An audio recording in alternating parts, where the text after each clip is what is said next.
দাদা পীর কেবলা হুজুর আমার দোয়া করে আবার বাদশার কাছে চলে গেলেন। দাদা পীর কেবলা হুজুর আমার আবার চলে আসলেন। কাবার চাতোয়ানে ঘুমিয়ে পড়লেন। ও আল্লাহ বান্দারা, নবী আমার মদিনায় থাকতে পারে না। হুজুর আমার বাদশাকে জানিয়ে দিলেন, ও বাবা বাদশা নামদার, আমি নবী, আমি তোমায় জানিয়ে দিলাম, আমি নবী শুনিয়ে দিলাম, আমার বাংলার আবু বকর এসেছেন। আমি রাসূলুল্লাহ জানিয়ে দিলাম, আমার আবু বকরের জন্য পারমিশনটা করিয়ে দাও। জোরে হবে না? কে বললেন? আল্লাহ রাসূল বলেন, বাদশা আমার বাংলার আবু বকর এসেছে। আল্লাহর ওলি ফজরের নামাজ পড়ে আবার চলে গেলেন। বাদশা আমাকে একটা পারমিশন করিয়ে দাও। বাদশার নামদার হুজুরকে দেখে দাঁড়িয়ে গেলে, হুজুর আমি আপনাকে কি পারমিশন করব? স্বয়ং রাসূলুল্লাহ আপনাকে পারমিশন করিয়েছেন। জোরে হবে না? দাদা পীর কেবলা বলেছিলেন, ও বাবা বাদশা নামদার, আমার সঙ্গে অনেক ভক্ত এসেছে বাবা, আমি সবাইকে নিয়ে যেতে পারবো না, আমি 7 জনকে নিয়ে যেতে চাই। তার ভিতরে ছিলেন দাদা পীরের 2 কলিজার টুকরা, আমার বসিরহাটে বড় মাওলানা। একবার জোরে হবে না? সারা তোরে কত করে হুজুর আমার ফজরের আগে নেমে আসেন। হুজুরের চোখ দিয়ে পানি গড়িয়ে যায়। আল্লাহর ওলিকে জিজ্ঞাসা করলেন, হুজুর আপনি কেন কাঁদেন বলুন না। দাদা পীর কেবলা বলেছিলেন, ও আমার ভক্ত মুরিদেরা, আমি আবু বকর কাঁদে, এটা আমার দুঃখের কান্না না। আল্লাহ আবু বকরের দোয়া কবুল করে আবু বকরের মনের আশাটা পূরণ করে দিয়েছে। দাদাবীর কার ভালোবেসেছে? আল্লাহ, আল্লাহ রাসূলকে ভালোবেসেছে। এই বাবা ডেকেটার কই? একবার মহব্বতে দরুদ আল্লাহুম্মা।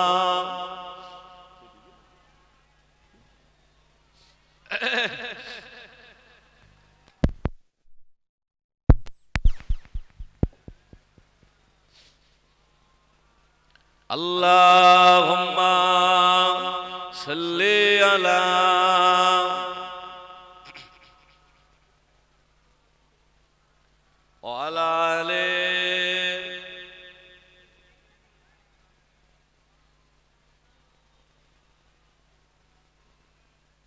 একটু কলেমা জিকির, লা ইলাহা ইল্লাল্লাহ, লা ইলাহা ইল্লাল্লাহ।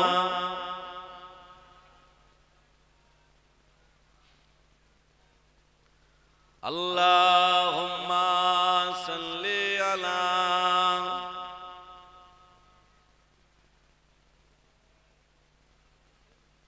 ওয়া আলা আলি।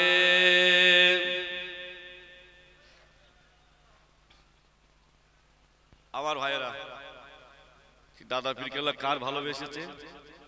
আল্লাহ, আল্লাহ রাসূলকে ভালোবেসেছে। আল্লাহ তার ইজ্জত বাড়িয়ে দিয়েছেন। একবার জোরে হবে না সুবহানাল্লাহ?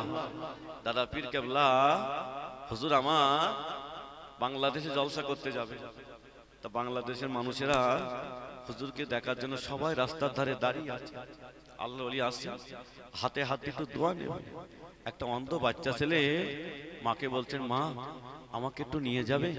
কোথায় যাবে? আজকে দাদা পীর কেবলা আমাদের গ্রামে আসছে, মা আমি একটু দাদা পীরকে দেখতে চাই। মা বলে, বাবা ছেলে তোমার চোখ দুটো তো অন্ধ হয়ে গেছে বাবা, তুমি দাদা পীরকে দেখতে পাবে না। অন্ধ বাচ্চা ছেলেটা বললেন, মা দাদা পীরকে আমি দেখতে না পেলেও দাদা পীর তো আমাকেই দেখতে পাবে। একবার জোরে হবে না? বাবা পৃথিবীর সবাই স্বার্থে চলে, বিনা স্বার্থে একটা মানুষ চলে, তিনি কে বলতো? তিনি হলেন আমার আপনার মা। বাপের টাকা না দিলে বাপ তাড়িয়ে দেয়, কিন্তু মা সন্তানকে গভীর রাতে আবার কাছে ডাকে, বাবা রাগ করো না বাবা, ফিরে এসো, আমি তোমার মা সইতে পারি। আজকে সেই মা আর বাপকে আমরা বাড়ির বুড়ো আর বুড়ি বানিয়েছি। সন্তানকে এত কষ্ট করে মানুষ করেছে, বিয়ে দিয়েছে, বিয়ে হওয়ার পরে 3 মাস পরে বলছে আলাদা করে দিতে হবে, আর সংসার করবো না। এই তো দুনিয়া শুরু হয়ে গেছে।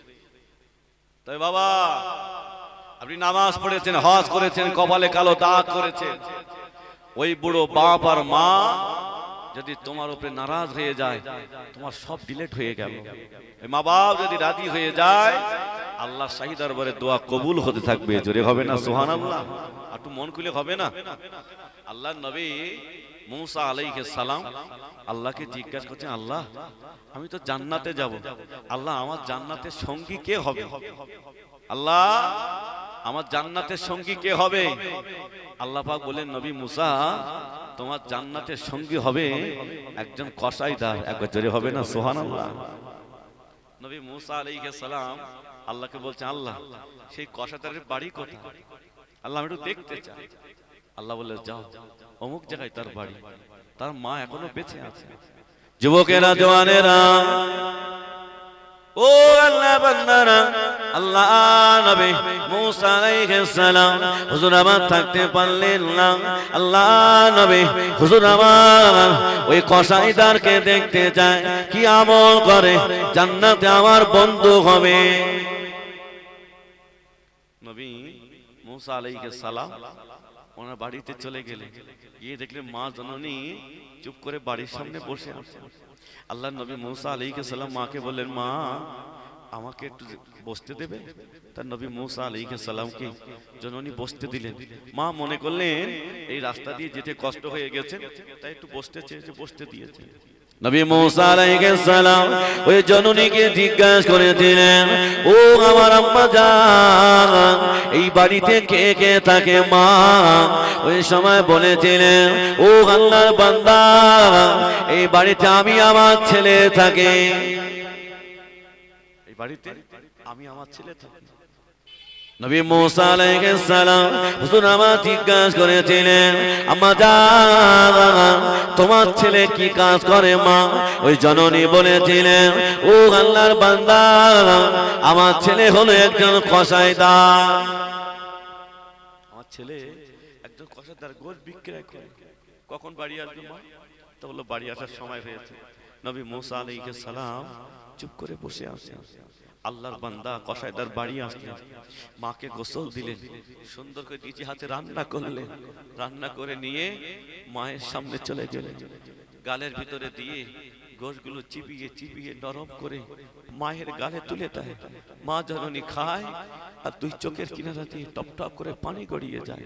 আর জবান দিয়ে কি যেন একটা বারবার করে বলছে, জবান দিয়ে কি যেন বিড় বিড় করে বার হচ্ছে। আল্লাহর নবী মুসা আলাইহিস সালাম সব আস্তে আস্তে দেখছেন ঘরের ভিতরে বসে। আল্লাহর বান্দারা, যুবকেরা, জওয়ানেরা, মা বাবাকে কষ্ট দিও না, জান্নাত পাওয়া যাবে না। আল্লাহ নবী মুসা আলাইহিস সালাম ওই কসাইদারকে বলেছিলেন, ও আল্লাহর বান্দা আমার কাছে এসো। আল্লাহ নবী মুসা আলাইহিস সালামের সামনে ওই কসাইদার চলে গেলেন, সালাম মুসাফা হলো, জিজ্ঞাসা করলেন, ও আল্লাহর বান্দা তুমি প্রতিদিন এইভাবে গোসল দাও? আমি বাড়ি এসে আমার মাকে আগে গোসল দেয়, তারপরে আমি খেতে দেয়। আল্লাহ নবী মুসা আলাইহিস সালাম বললেন, ও আল্লাহর বান্দা তুমি গালের ভিতরে গোশতগুলো চিবিয়ে চিবিয়ে চিবিয়ে চিবিয়ে তোমার মায়ের গালে তুলে দিচ্ছিলে, তোমার মা জননীর চোখ দিয়ে পানি গড়িয়ে যায়, জবান দিয়ে কি যেন একটা বার হয়। বলে, হুজুর ওসব কথা ছাড়েন তো, আমার মা বয়স হয়ে গেছে তো অনেক উল্টো পাল্টা বলে। তো নবী মুসা আলাইহিস সালাম বলছে, বাবা ওই উল্টো পাল্টাটা কি? তো বললেন, আমার আম্মা জান আমাকে বলে, বাবা আমি তোমার জন্য দোয়া করি, আল্লাহ এই জামানার নবী মুসার সাথে যেন আল্লাহ তোমার জান্নাতে বন্ধু করে দেয়। একবার জোরে হবে না সুবহানাল্লাহ? একটু মন খুলে হবে না? আল্লাহর বান্দা, ও আল্লাহর বান্দা, নবী মুসা আলাইহিস সালাম বলেছিলেন, ও আল্লাহর বান্দা তোমার মা যে উল্টো পাল্টা বলে ওটা উল্টো পাল্টা না, ওই কথাটা আল্লাহ দরবারে কবুল হয়ে গিয়েছে। কেন না আমি অন্য কেউ না, আমি হলাম এ জামানার নবী মুসা আলাইহিস সালাম। আমি আল্লাহকে জিজ্ঞাসা করেছিলাম, আল্লাহ পাক জান্নাতে আমার বন্ধু কে হবে? আল্লাহ বলেছিলেন একজন কসাইদার। জোরে হবে না সুবহানাল্লাহ? একটু মন খুলে হবে না? ও আল্লাহ বান্দারা, যুবকেরা, জওয়ানেরা, আল্লাহকে ভালোবাসুন, নবীকে মহব্বত করুন। আল্লাহ নবী আমাদের জন্য সব রেখে গিয়েছেন। এই রাস্তায় গেলে জান্নাত, এই রাস্তায় গেলে জাহান্নাম, নবী সব শিখিয়ে গিয়েছেন। তারপরও আমরা নবীর রাস্তা ছেড়ে দিয়ে আমরা ইবলিসের রাস্তায় চলতে শিখেছি। যুবকেরা, জওয়ানেরা, আল্লাহ নবী অসুস্থ হয়ে পড়লেন। হুজুর আমার আর চলতে পারে না, হুজুর আমার হাঁটতে পারে না। মসজিদ নববীতে আযান হয়ে গিয়েছে, মসজিদ নববীতে আযান হয়ে গেছে। এই বক্স চলছে না? হ্যাঁ, তুই একটা কেন, কি হলো, বসে গেছে? হ্যাঁ, ওভারলোড।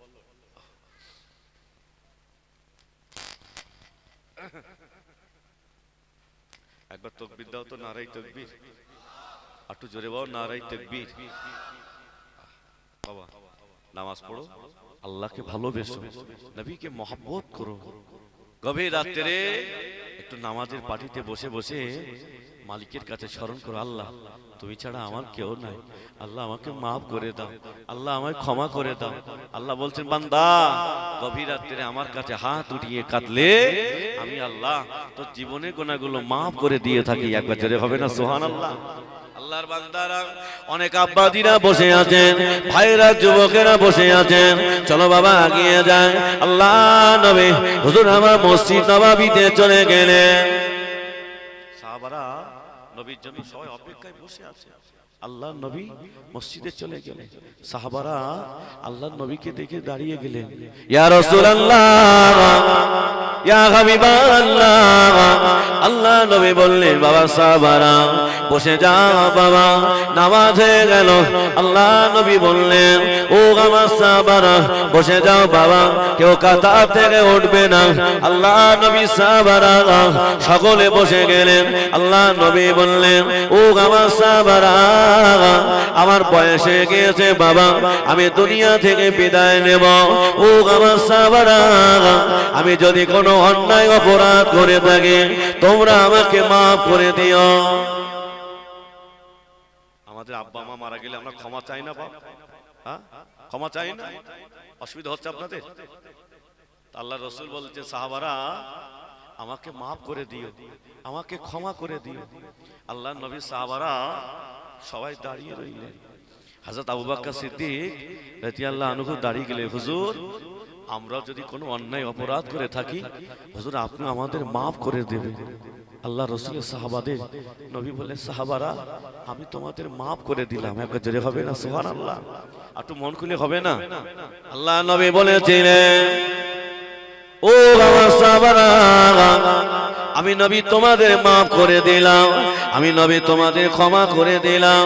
একজন সাহাবা দাঁড়িয়ে গেলেন, ইয়া রাসূলুল্লাহ, ইয়া হাবিবাল্লাহ, সকলে আপনার মাফ করতে পারে, সকলে আপনার ক্ষমা করতে পারে, তবে আমি সাদ ইবনে ওয়াক্কাস আপনাকে ক্ষমা করব না। কেন বাবা? হুজুর আপনি জিহাদের মাঠে যাচ্ছিলেন, আমি আপনার উটের পাশে দাঁড়িয়েছিলাম, আপনি চাবুকটা নিয়ে উটকে মারতে গিয়ে ওই চাবুকটা আমার পিঠ মোবারকে লেগে গিয়েছিল। হুজুর ওই চাবুকের আঘাতটা আপনার পিঠ মোবারকে মারতে চায়। আল্লাহ নবী বলেছিলেন, ও বাবা কাস, তুমি আমাকে কেন জানাও না, তুমি আমাকে কেন বলো না? ইয়া রাসূলুল্লাহ, ইয়া হাবিবাল্লাহ, ওই চাবুকের আঘাতটা আপনার পিঠ মোবারকে মারতে চায়। আল্লাহ নবী সাহাবারা হযরত আবু বকর সিদ্দিক দাঁড়িয়ে গেলেন, ইয়া রাসূলুল্লাহ, হাবিবাল্লাহ, ও ভাই সাহেব, আমি আবু বকর আমার জীবনটা দিয়ে দিলাম, আমাকে মারো, আমাকে মারো, তবে আমার মা হারা নবীকে মারার কথা বলো না। ভাই আকাশ, আমাকে মারো, আমার নবীকে মারার কথা বলো না। হযরত ওমর হুজুর দাঁড়িয়ে গেলেন, ওসমান রাদিয়াল্লাহু আনহু দাঁড়িয়ে গেলেন। ভাই আকাশ, আমার নবীকে মারার কথা বলো না। আল্লাহর বান্দারা হযরত সাদ ইবনে আক্কাস রাদিয়াল্লাহু আনহু বললেন, আমি নবীকে মারতে চাই। আল্লাহর নবী বললেন, ও বাবা আনাস, চলে যাও বাবা, আমার ফাতেমার বাড়িতে চলে যাও। আমি রাসূলুল্লাহ আমার চাবুকটা উঠিয়ে রেখেছি বাবা। আল্লাহ নবী সাহাবা হযরত আনাস রাদিয়াল্লাহু আনহু চলে গেলেন। ও মা ফাতেমা, তোমার আব্বা জান চাবুকটা দিতে বলেছেন। আমার আব্বা দাঁড়াতেও পারে না, আমার আব্বা চলতেও পারে না, আমার আব্বা চাবুক নিয়ে কি করবে? নবী সাহাবা হযরত আনাস রাদিয়াল্লাহু আনহু বললেন, মা ফাতেমা, তোমার আব্বা কাউকে মারবে না, তবে তোমার আব্বার গায়ে হযরত সাদ ইবনে আক্কাস চাবুকের আঘাত করতে চায়। আম্মা জান ফাতেমা বলেছিলেন, ও নবী সাহাবারা, আমার আব্বাকে মারার কথা বলো না।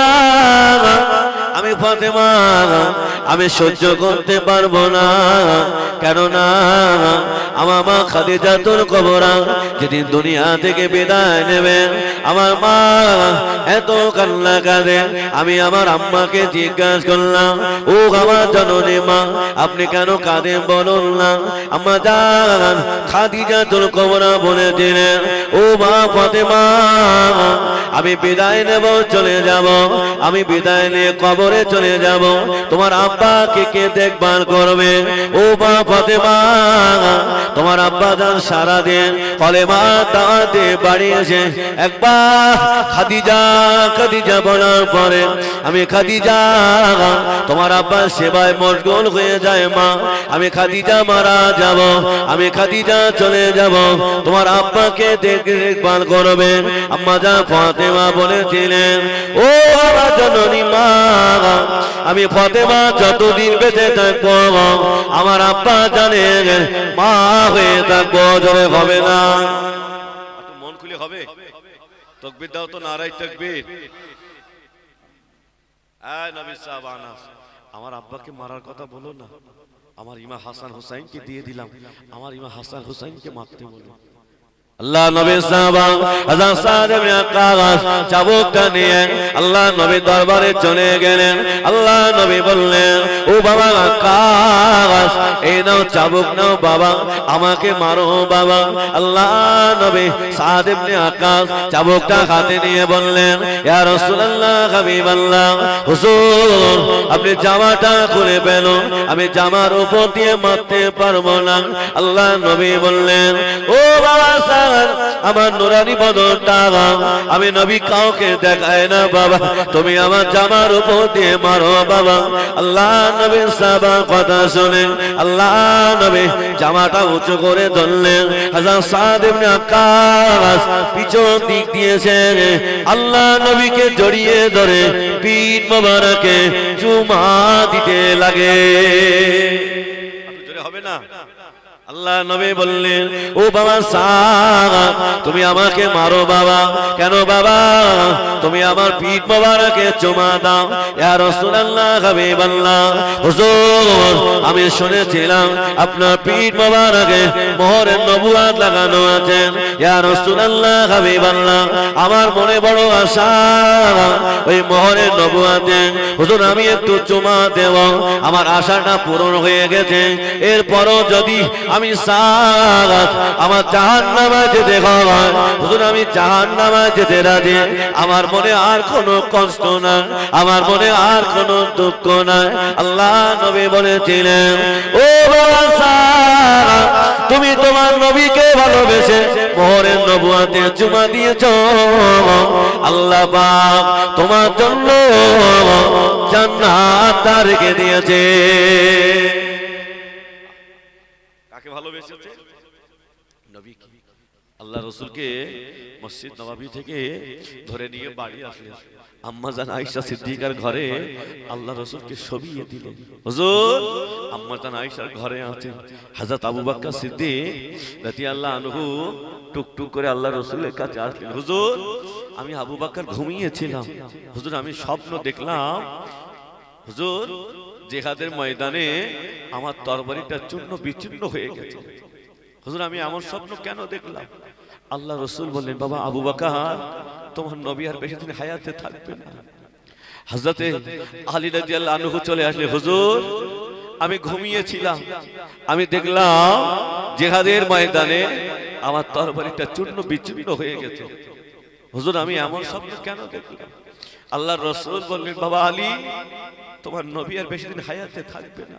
হযরত ইমাম হাসান হোসেন দুই ভাই চলে আসলেন, নানা জান, নানা জান, ও আমার নানা জান, আমার দুই ভাই ঘুমিয়েছিলাম, স্বপ্ন দেখলাম একটা খাটিয়া আপনার ঘরে চলে আসলো, ওই খাটিয়াটা আবার আসমানে চলে গেল, আমরা এমন স্বপ্ন কেন দেখলাম? আল্লাহ রাসূল বলেন, মা ফাতেমা, আমার ইমাম হাসান হোসেনের সামনে আমি বলতে পারবো না, আমি নবী এই স্বপ্নের ব্যাখ্যাটা করতে পারবো না, তুমি আমার হাসান হোসেনকে তো বুঝিয়ে বলে দাও। যুবকেরা ও জওয়ানেরা, কোন নবী জলসায় বসেছি বাবা, মনটা একটু নরম করো। আল্লাহ নবী সাহাবারা, আল্লাহ নবী ঘরে বসে আছেন, আল্লাহ নবী বললেন, ও বাবা আবু বকর, যাও বাবা বাড়ি চলে যাও বাবা, আজকে অনেকটা দেরি হয়ে গেল, তুমি আমার কাছে বসে আছো। ও বাবা আবু বকর, বাড়ি চলে যাও বাবা। হযরত আবু বকর সিদ্দিক রাদিয়াল্লাহু আনহু আল্লাহ নবীকে ছেড়ে যেতে চায় না, চোখ দিয়ে টপ টপ করে পানি গড়িয়ে যায়।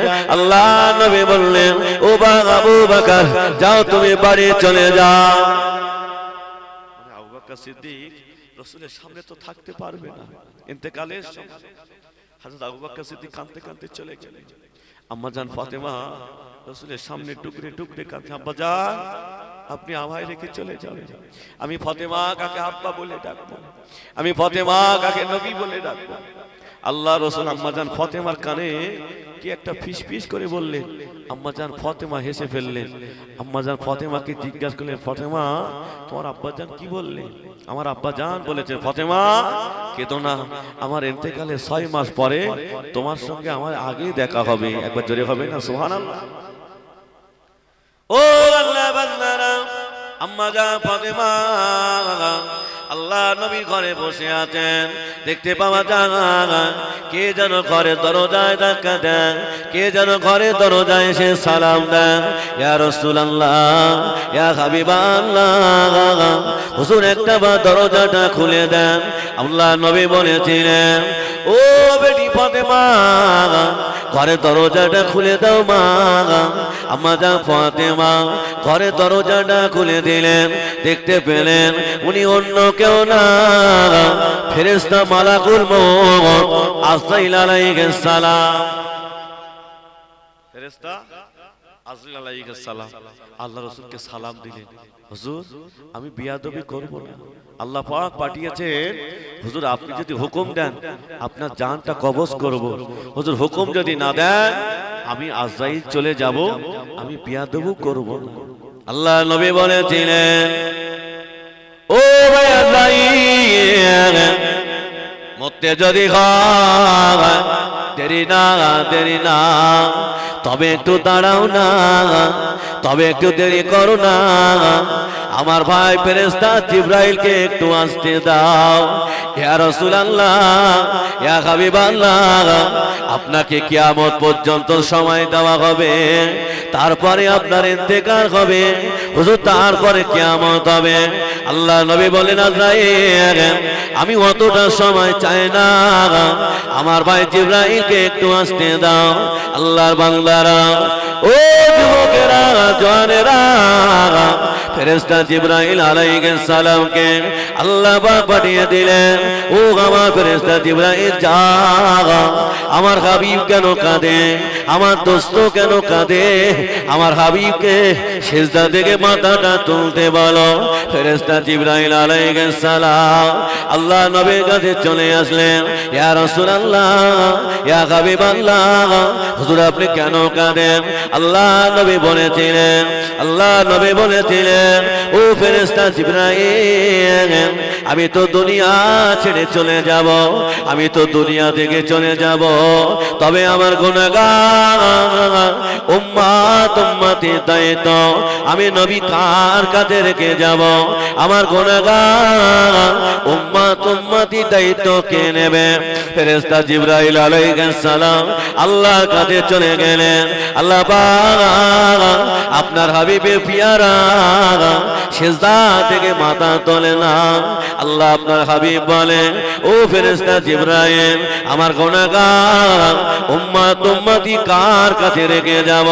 আল্লাহ পাক বলেছিলেন, ও আমার ফেরেশতা জিবরাইল, যাও আমার হাবিবকে জানিয়ে দাও, আমার দোস্তকে জানিয়ে দাও, আমার হাবিবের গুনাহগার উম্মত উম্মতি দায়িত্ব আমি আল্লাহ স্বয়ং নিজে নিয়ে নিলাম। হবে না? আমাদের দায়িত্ব কার কাছে? আল্লাহর কাছে। তাই এখনো আল্লাহ ভালো রেখেছে। ও আল্লাহ বান্দারা, ও যুবকেরা, জওয়ানেরা, কোন নবী জলসায় বসেছি বাবা? ফেরেশতা জিবরাইল আলাইহিস সালাম আল্লাহর নবীকে বললেন, ইয়া রাসূলুল্লাহ, আপনার গুনাহগার উম্মত উম্মতির দায়িত্ব স্বয়ং আল্লাহ নিজে নিয়ে নিলেন। ও আল্লাহ বান্দারা, ফেরেশতা আজরাইল আলাইহিস সালাম আল্লাহর নবী জানটা কবজ করলেন। আল্লাহ বান্দারা, হযরত আবু বকর সিদ্দিক রাদিয়াল্লাহু শুনতে পেয়েছেন আল্লাহ নবী আর দুনিয়াতে বেঁচে না। হুজুর আমার দুনিয়া থেকে চলে গিয়েছেন। হযরত আবু বকর সিদ্দিক রাদিয়াল্লাহু হুজুর আমার ছুটে ছুটে চলে আসলেন। আল্লাহ নবী সাহাবারা আমার নবী মুখটা কাপড় দিয়ে ঢেকে দিয়েছেন। হযরত আবু বকর সিদ্দিক রাদিয়াল্লাহু পাগলের মতো হয়ে গেল। আল্লাহ নবীর মুখে কাপড়টা নাড়িয়ে দুই মুখে চুমা দেন। ইয়া রাসূলুল্লাহ, ইয়া হাবিবাল্লাহ, আমি আবু বকর কার সাথে জিহাদে যাব? কে আমাকে আবু বকর বলে ডাকবে? ইয়া রাসূলুল্লাহ, আমি আবু বকর সব হারিয়ে ফেললাম, এই কারণে আপনি আমাকে বাড়ি যেতে বলেছিলেন। আল্লাহ নবী সাহাবা হযরত আবু বকর সিদ্দিক হুজুর আমার দুই মুখে চুমা দেন, অজান্তে বসে বসে কাঁদে। আল্লাহ নবী সাহাবা হযরত আব্বাস রাদিয়াল্লাহু বলেছিলেন, ওগো ভাই আবু বকর, ও ভাই আবু বকর, এখানে বসে কাঁদলে হবে না। আল্লাহ নবী সাহাবারা মসজিদ নববীতে পাগল হয়ে গেছেন। হযরত ওমরের বড় মাথা খারাপ হয়ে গেছেন। তোমরা কেউ যেন বলো না নবী মারা গিয়েছেন, আমি ওমর এই তলোয়ার দিয়ে টুকরা টুকরা করে দেব। তোমরা কেউ যেন বলো না আমার নবী দুনিয়ায় বেঁচে না। হযরত ওমরের মাথা খারাপ হয়ে গেল। হযরত আবু বকর সিদ্দিক হুজুর আমার নিজে নিজে একটু শক্ত হলেন।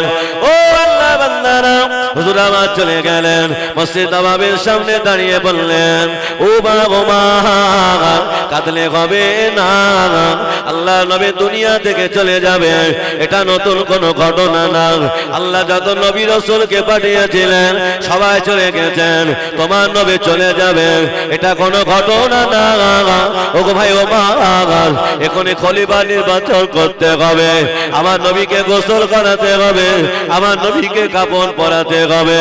আচ্ছা তোমার এবার হুজুর আমার শান্ত হয়ে গেলেন। আল্লাহ নবীর সাহাবা হযরত আবু বকর সিদ্দিক উঁচু একটা জায়গায় দাঁড়িয়ে বলেছিলেন, ও নবী সাহাবারা, বাবারা, আমি আবু বকর জানিয়ে দিলাম আল্লাহ নবী ইন্তেকাল হয়ে গেছেন। আমি আবু বকর জানিয়ে দিলাম। আল্লাহ নবী বলতেন, আমার পরে আর কেউ নবী হবে না, আমার পরে যদি নবী হয় আমার ওমর নবী হওয়ার যোগ্য ছিলেন। আমি আবু বকর জানিয়ে দিলাম এই মদিনার খলিফা হওয়ার যোগ্য হলে আমার ভাই ওমর ফারুক জোরে হবে না। এই মদিনার খলিফা হওয়ার যোগ্য হলেন আমার ভাই ওমর ফারুক। আমরা তো দায়িত্ব নেওয়ার জন্য পাগল। আর ওমর হুজুর কি বলছে, ও আল্লাহ তোমার ফারুক হুজুর আমার আবু বকর সিদ্দিককে হাত ধরে নামিয়ে দিয়ে ওই উঁচু জায়গায় দাঁড়িয়ে বলেছিলেন, ও আমার নবী সাহাবারা, আমি ওমর, তোমরা আমাকে খলিফা বলো না, আমি ওমর জানিয়ে দিলাম।